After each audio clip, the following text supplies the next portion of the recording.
There is no solution to bruxism. People are going to do it. If anyone out there thinks they have the solution, I'll be willing to listen. I definitely, you know, make your comment, send me the email.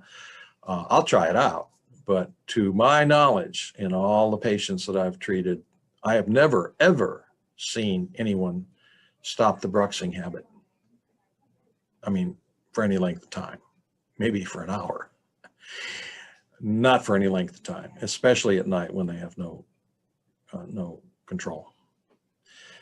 So using the device to balance out the functional causes and the relief of inflammation is the purview of the tool. So it's pretty much brings to further understanding that it's not just a tool, it's not a widget. I mean, it's not a widget, it's a tool that you got to know how to use.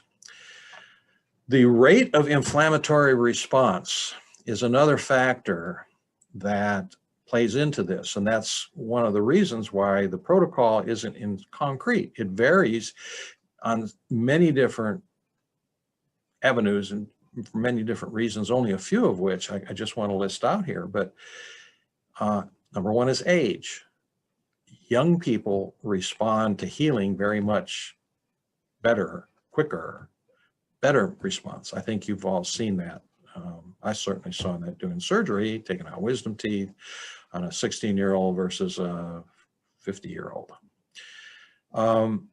The comorbidities that go along with temporomandibular joint problems. Comorbidities, they decrease the inflammatory load on the patient, symptom load on the patient, which for probably many reasons, many we don't understand, will actually limit the amount of inflammation response, whether it be good or bad.